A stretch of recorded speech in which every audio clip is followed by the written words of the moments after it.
Welcome to another episode of Nerdtooine, the movie podcast. I'm your host, Nerdtooine.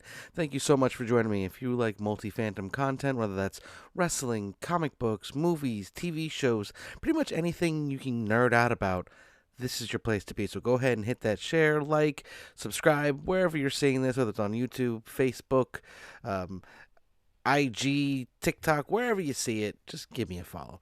We got a lot more great things coming for you right around the bend. But today, we're going to talk about an interesting topic for someone like me, especially. This is going to be a very self-serving episode because I'm going to be talking about indie promotions, whether that's indie movies, indie games, indie comic books, anything that you can look at as independent and not part of one of these big studios. Because it seems there's a big trend in across almost all media where these big companies are not being as supported by the consumer as they were in the past, and now it seems to be leaning more towards the independent scene, whether that's independent comics or independent movies or even independent games. There have been a lot of games recently that have had very small playtimes, but they've been so widely loved and played that they've gone viral and done really well. Same thing for comic books and a lot of other mediums. We'll get more into that details in a little bit. But I think it points to a trend where us as consumers, we kind of look at these big corporations now and we're like, we don't want to give you our money. We would rather give our money to small creators who are doing things that they love because they love them, not because they're trying to make millions and millions of dollars. The first big sign of this change, really, for me at least, is when you look at the comic book industry, because there has been independent comics for quite some time now, and a lot of really big name artists and writers left the big companies like Marvel and DC to create Image Comics. We're kind of seeing a second coming of that with this new indie publishing house called Distillery.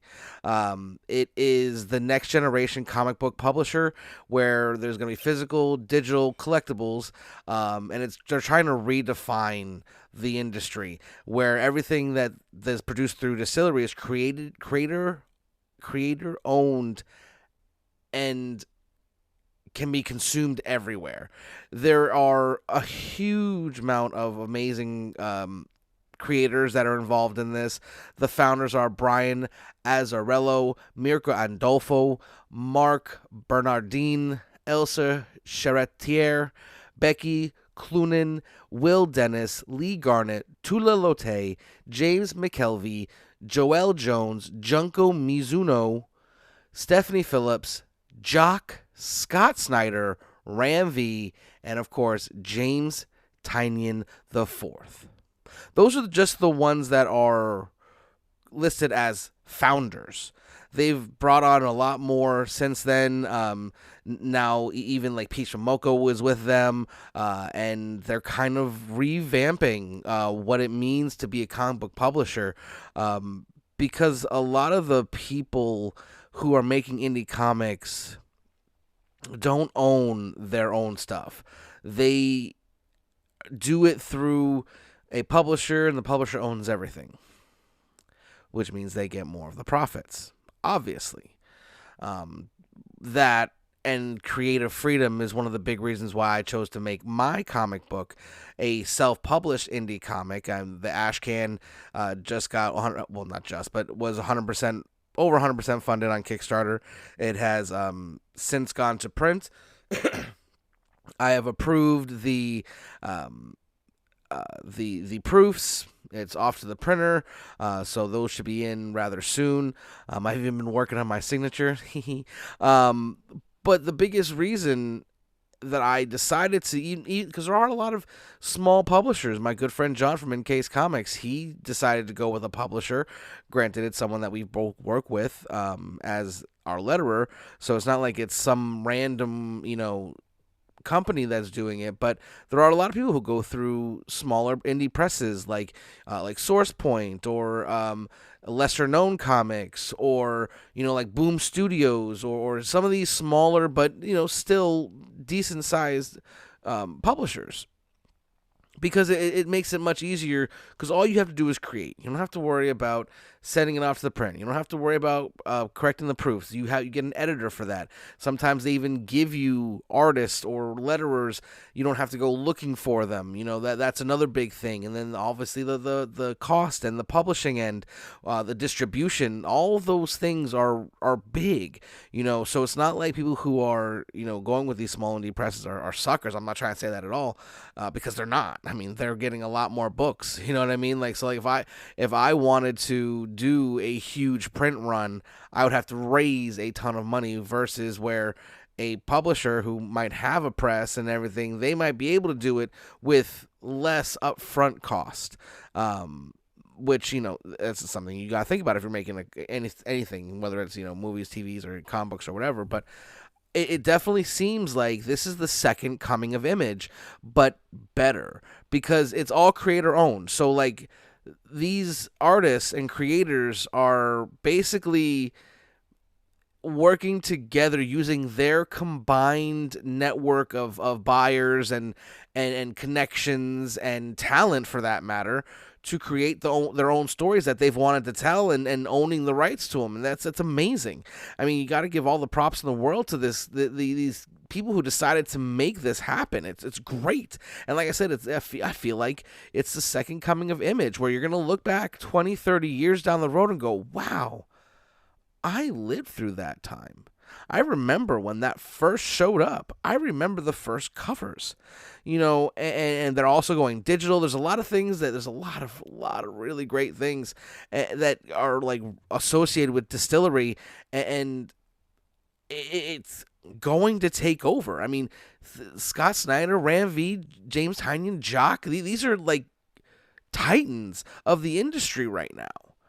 I mean, they've written for some of the biggest names in the big Marvel and DCs. I mean, all the Batman, just to name one big name that they've written on, you know what I mean? Like, these are celebrated talents, and they've decided to go this, and all props needs to go to James Tynion, because he kind of started this movement, if you ask me, when he decided to hand over the keys to Batman and the Joker, which he was writing phenomenally, by the way, and launch his own Substack, and basically bet on himself, and was right.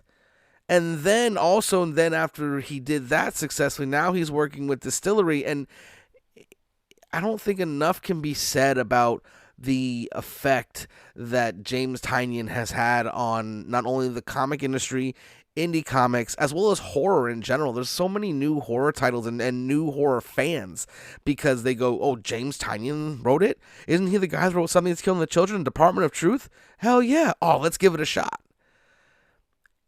And all the praise in the world needs to go to him, because he is, in my opinion, the most influential figure of this generation, because of what he's done. I mean, besides his amazing talent, I mean, it takes a lot of trust in yourself, and a lot of, for lack of a better term, balls, to say, you know what, I'm enjoying writing Batman and the Joker, but I want to do my own thing.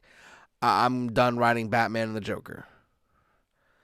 Majority of writers would lose their mind to have a shot.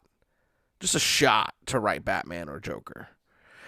So for him to be like, I'm good, I got the stuff I gotta do, more power to him. And I'm so glad that he's been. I was one of the first founding members of the Tiny Onion Club. I mean, he has done nothing but great things for the business, in my opinion, and all the praise goes to him. And it's definitely been a pleasure to watch, because like I said, we're gonna look back 20 years from now and go, where were you when Tynion left Batman? You know what I mean? Where were you when Distillery launched? Where were you? Like, all these things. Like, these are the things that people were probably neglecting Image for, and now look back, oh man, do you remember how cool that was? That's what we're living right now with Distillery and these indie presses. And, I also wanted to talk about the fact that we're at a point in just human history where it's just so easy. Not, I don't want to say easy, so there are at almost everyone's fingertips is the ability to do whatever you want. If you want to write a comic, if you want to make a movie, if you want to shoot a music video, you want to make music, it's all at our fingertips right now. And 10, 15 years ago, I couldn't have even imagined the possibility of me self-publishing a comic book. 15, 20 years ago, you wouldn't be going, how many indie publishing companies are there? Don't you mean Image and Dark Horse, and that's about it, right? While there were other ones, those are the big names everyone knew. That was about it. And Vertigo, but it's neither here nor there. But when you look at how far we've come, I mean, it's pretty extraordinary. It really is. And I'm really excited for this trend. I mean, one of my good friends, JJ Comics, and JJ Comic and stuff. If you don't follow him on TikTok, you don't watch his podcast he does with Longbox Entertainment, where he's talking strictly about independent comics, called the Indie Inkwell, you're missing out, because that is a great show. They bring on artists. I had the luxury and the pleasure and the honor of being the very first guest on this new podcast, and it's fantastic. Definitely check that out. I respect not only what he's doing, they're doing, and them as a whole, but their message that there's a promo for their podcast on my ashcan, in my ashcan. So definitely give them a shout. They're pretty awesome. But then you look at like what we were talking earlier. We were talking about how this is the new trend, and it looks like that it's because of what has happened. I mean, if you look at, like, for instance, the writer's strike and how long they fought for the actors and writers to not get paid, and then to raise all their prices, then remove stuff off of they're doing so much, and it's all about profits, not about the actual entertainment anymore, where the indies are. Because, as I've talked about many times in this podcast, if you're an indie creator and you do something and put X amount of dollars into it and you flop, and now you owe X and Y, well, that might be the last thing you ever produce. Where you look at the X-Men, they literally drove it into the ground twice. 2 times. 3 movies each. And I'm not even talking about the Wolverine spinoffs. But if you look at it, X-Men 1, 2, and 3, and then the reboots, First Class, Days of Futures Past, and Dark Phoenix, they literally took those properties and ran them into the ground twice. Did some good movies come out of those? Of course. But they went so far off the deep end on the third installment, that they rebooted the franchise. An indie movie, even if it gets 3, if that third one isn't great, there will not be a reboot. You look at the trends of how many times, especially Marvel and DC, that their characters get rebooted. How many Spider-Man number 1s are there in the past 5 years? Probably hundreds.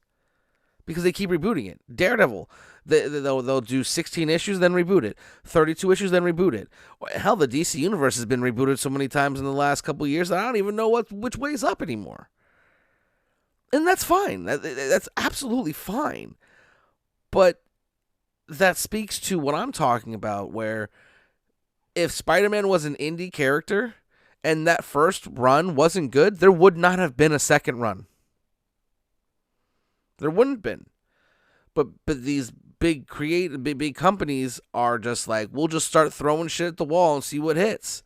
Well, we're not in the room anymore.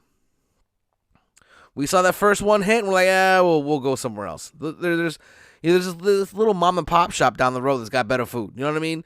Like it's definitely seems to be a trend, and one that I'm very welcome to and I support 100%. And it's across the board too. I mean, look at it like this: a Godzilla -1. It had a $15 million budget, and according to Box Office Mojo, it's earned 60 million.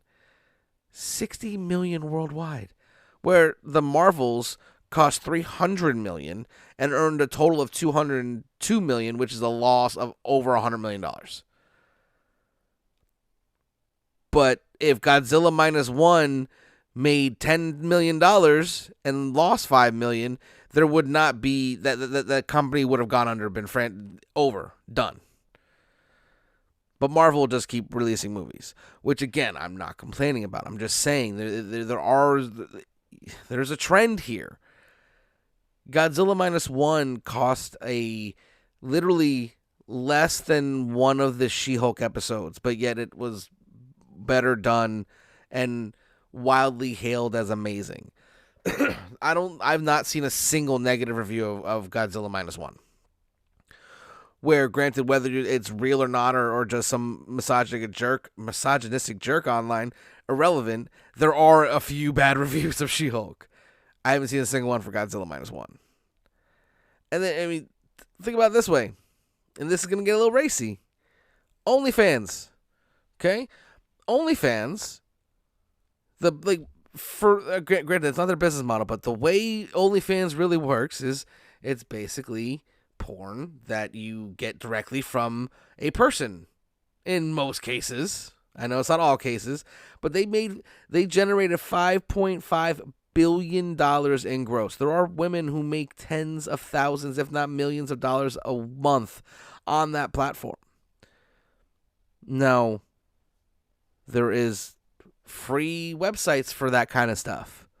It's not hard to find it, especially with a phone or a computer.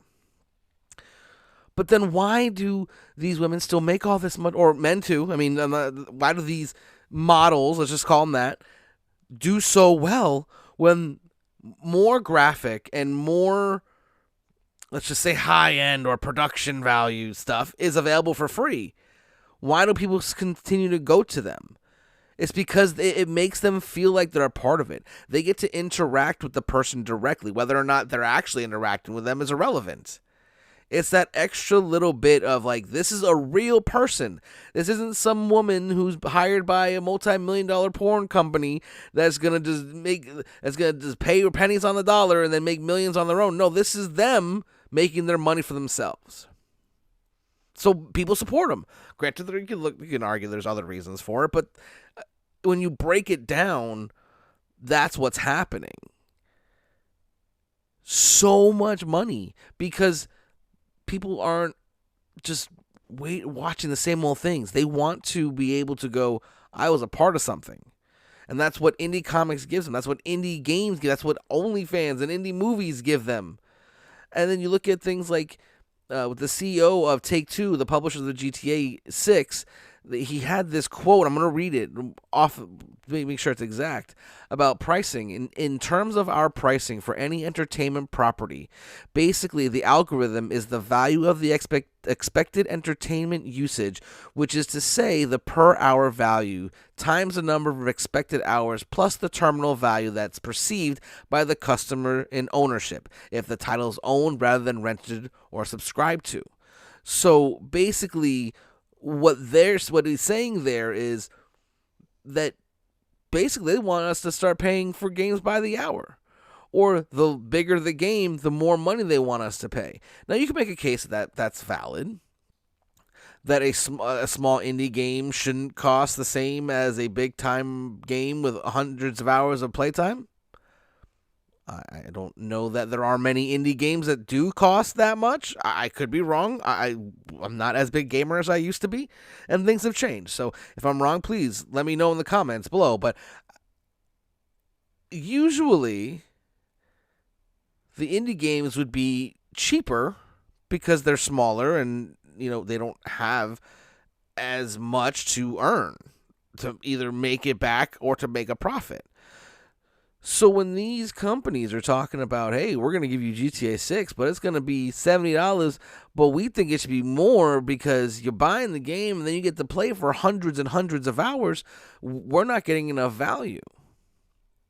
That might be accurate, but I'll tell you what. You know what an indie company is not doing? Worried about how many hours you're having fun playing their games and worrying how they can make more money off you. Now, maybe you can make an argument that that's why they're indie and not big companies. Fair enough. I won't argue that. But then when you look at it, like someone, let's just say me, as if someone wants to option my comic book, right? And they say that someone played my game based off my comic book for 100 hours, I wouldn't. My thought isn't, and they only paid us once. We only charged them that first time for the game, and we didn't charge them multiple times for DLCs and if the game was long, we didn't charge them. Why? That's not how this is supposed to work. No, I would be like, they played my game for 100 hours? Can you find out the name of this player? I want to thank them directly. That is where most of these industries are going. And you can see the trends already if you're wise enough and pay attention enough to what is really going on. And then you can look at, like, for instance, like the Iron Claw movie that's coming out. That's an indie title. And I bet you that thing kills at the box office in a good way. And there's always exceptions to the rule. Don't get me wrong. I want to make sure. I always say this in all my shows. There's always exceptions to the rule, and what I say isn't law or fact or anything like that. But listen to what I'm saying, and then go look and tell me I'm wrong, because I just can't. I don't see any other way this can play out. The trend, like, people don't just want to watch a movie; they want to experience it.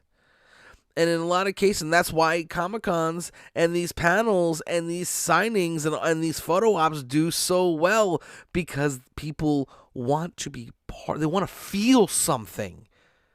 They want to be a part of it, even in the slightest, tiniest little way.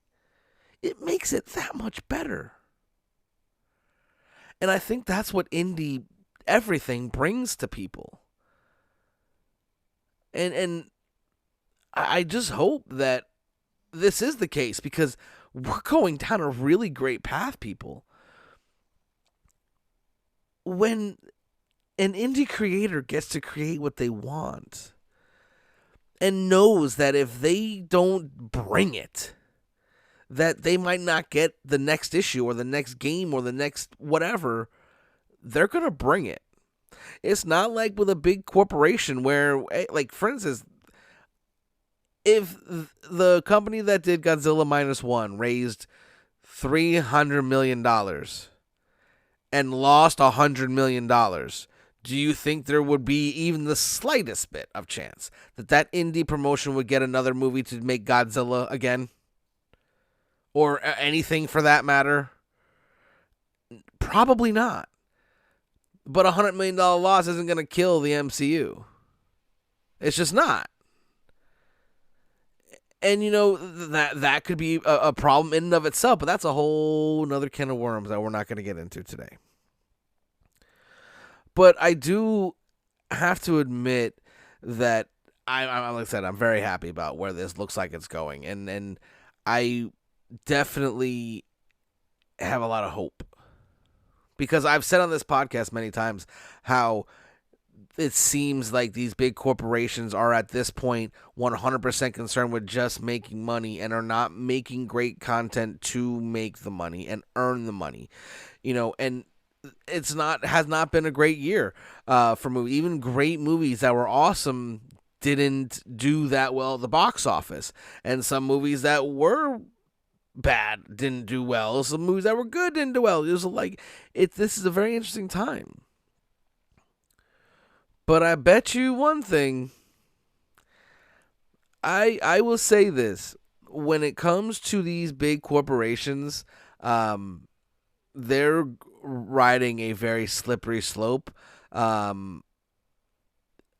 And while they may not care now, I think they'll care in the future. I really do. I definitely feel like there is going to be a reckoning very soon. And I just hope your whoever's listening to this are on the right side, because it definitely is. It could be great if we have a renaissance of new and great content. Is anyone going to complain about that? I know I'm not. But I think indies are about to take over, ladies and gents. You may not have heard it here first, but you definitely heard it here. Now, that's going to be all for this segment. I am going to also talk about a few things in a moment. First, I want to give a shout out to Martin, the artist of my comic book. He put out an amazing, and I mean amazing, booklet of his work that he's done, where there's a lot of superhero stuff, and it'll be up on the screen here. And there's it's fantastic, and I really am so humbled and so lucky that I have an artist as good as Martin.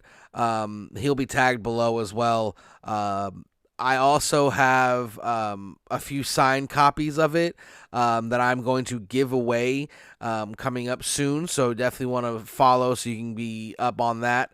I mean, just do you see that? It's freaking amazing.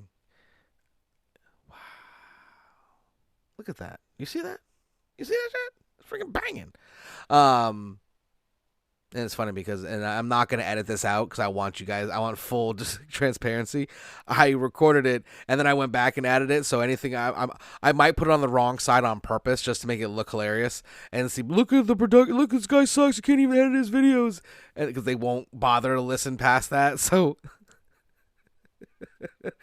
oh, that's good. That's awesome. But yeah, and Martin he works a lot in black and white, does color too. He did the coloring for my book as well, so he definitely has the ability. But he does he works on does really well with shadows. When you work in black and white, and I've heard this from not only other artists but people in the industry, comic industry, you have to be so much more precise, because there's no room to hide anything with color. Not saying that a colored image is hiding imperfections, not saying that at all, but it can be used as such. You don't have that luxury in black and white, so everything has to be that much better. And his work with shadows, it's freaking insane. You look at some of his work, you go on his Instagram account, and just look at all of his work. Some of it looks so real that you think someone took a picture and just made it black and white.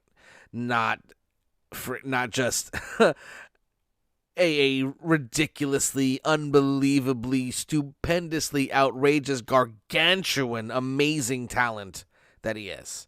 And if anyone caught some of that, I kind of messed the lines up, but that's a reference to something. That's a little, Easter egg, I guess. But yeah, he is just so talented. It's man. I just he the fact that this is our comic book, my comic book with his work is his first published comic out is disrespectful. And I feel like that's going to change very soon. But make sure you give him a follow. His information is going to be up on the screen here. And if you're interested in a free copy that might be signed, let me know. I have a few of them that I may be giving away. I might also give it away elsewhere. So, follow everywhere. I want to give a big shout out to Agents of Slabs. I submitted my first ever book myself at MegaCon last year. It was a very limited print of Good Boy. It was an Alan Qua Virgin Chrome cover. I think limited to 50, if I'm not mistaken. And it was the first time I ever submitted anything, so obviously I was wary about it, but I submitted it, and and checking my receipt after I walked away, it looks like I didn't put the complete address. Went back and was like, hey, can you verify that I got my address on there correctly? I need to make sure my apartment's on there. And they said, yeah, you're good, no worries. I actually started to record a video. Was like, I'm gonna blow them up if I do that, and then I just deleted it. I was like, I'm not gonna do that. Whatever happens is gonna happen. Now, fast forward, was it 3 months? And then I get a call. Say, hey, yeah, this is the guy who runs Agents of Slabs, and we got your book back. Apparently, the FedEx tried to deliver it, and you weren't there, and they tried to reach out to you. They left notes on your door, and I was like, okay, first of all, that's not true. I work from home, so I'm here. I'm always here. And there was nothing ever on the door, and then end up getting back to him. So, I spoke to the owner, really great guy, and then he took down my information, and he put it in, and said, we'll get this shipped out to you. Fast forward another couple months. Calls me again. Hey, we got your book back. Apparently they couldn't deliver it. What's going on? And he's very understanding, both initially when I explained what happened, and then again when he called and we're like, yeah, so I don't know what to tell you. I'm here, so I don't know why.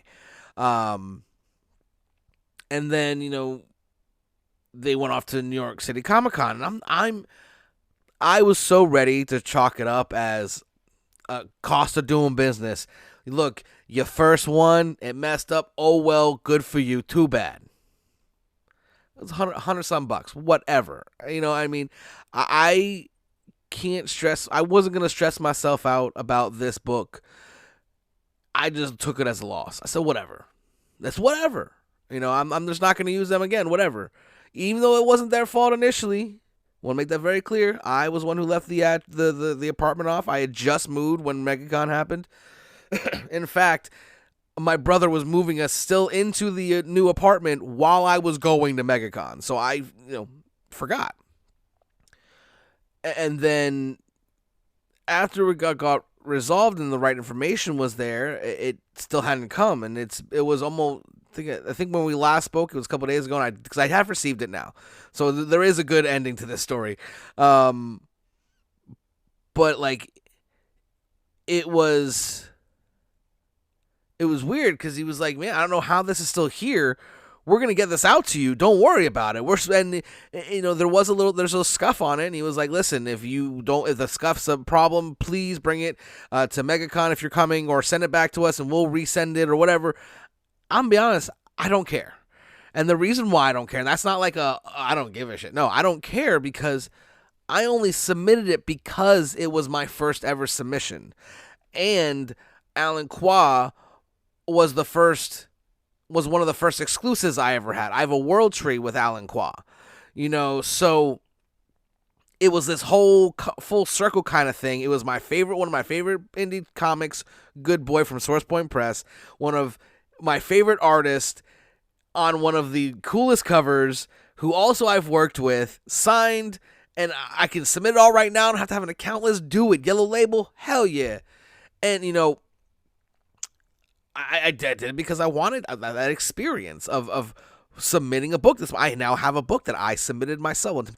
Obviously they submitted it, but I at a convention got a book signed that said, here, you're a witness. Please submit this for grading. And I will tell you what. I don't know what they did, because I am shocked at the grade I got. Because it was a 9.8, ladies and gents. I got a 9.8 on a chromium virgin cover that was signed, that I know for 100% certainty had some fingerprints on it. Because I didn't wipe it off before I gave it to them to submit for grading, because I didn't care what I got. I just wanted it to say, look, this is what I got. This is my first, that's going to go up. If I'm ever become a famous whatever, writer, YouTuber, whatever the fuck you want to call it, and I have this big office, that's going to be up in my office. My first ever submission. That's a big deal for me. It's like when a restaurant owner frames their first dollar bill. But I got a 9.8. So I'm going to sit here and say, my name is Kyle, a.k.a. Nerdtooine, and I want to say that Agents of Slabs, y'all are the shit. I respect the way you handle yourselves. You all have always delivered great product. For instance, when I went, the signatures were free. If I wanted to just walk up and have Quas sign it and walk away, it would have been free. And it only cost because I wanted it graded. And it was amazing. They are a really good, and they go all over. They're at multiple conventions all over the country. So definitely, again, I know I don't have a huge reach. I get that, but they are definitely Nerdtooine approved. I would not hesitate to submit another book with them at all, even the slightest bit. And that's saying something for me, because it took so long to get to me. But again, it wasn't their fault initially. And then it was, then it wasn't, then it was. Whatever. It doesn't matter whose fault it is. It was resolved in the end. And that's the thing. Initially when I walked away, I thought to myself, I'm going to save this. I'm going to do this so I can do a review and be like, they suck. Look what they did. That's not what happened. Because that's not how people should act. I've seen so many people that are quick to jump at misfortunes or things that just tend to happen when there's a human or even computer elements to it. Mistakes happen. Things go wrong. You know what you got to do? Adapt and figure it out and get through it. I could have put them on blast for, hey, I submitted at MegaCon. It's been 7 months. I still don't got it.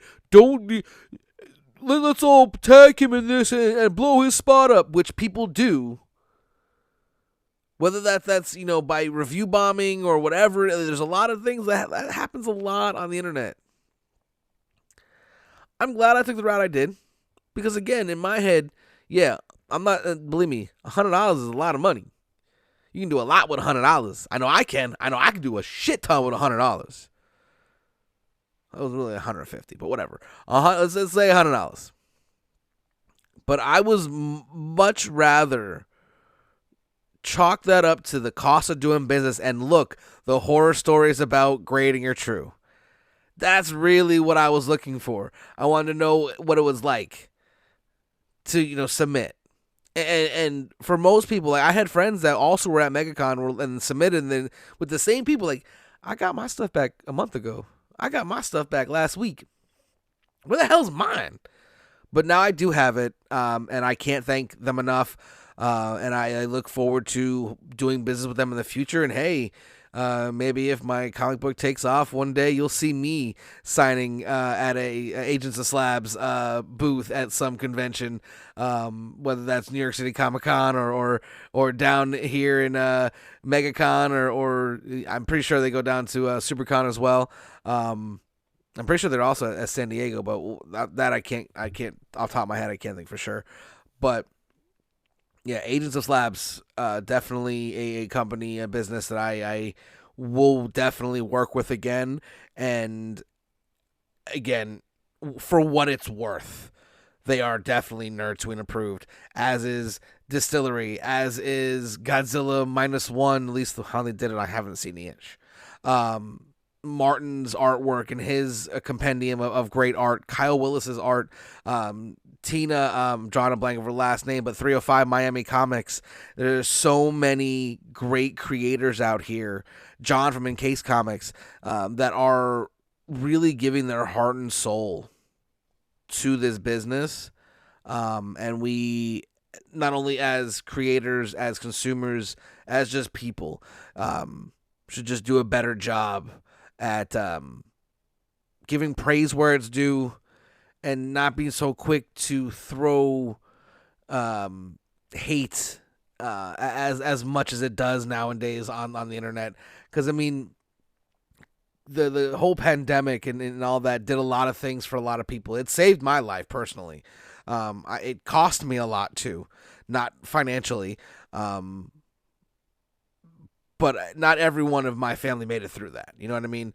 But being home and being able to create, like I have been for now the better part of 3 years now, has been a blessing and has been such an amazing,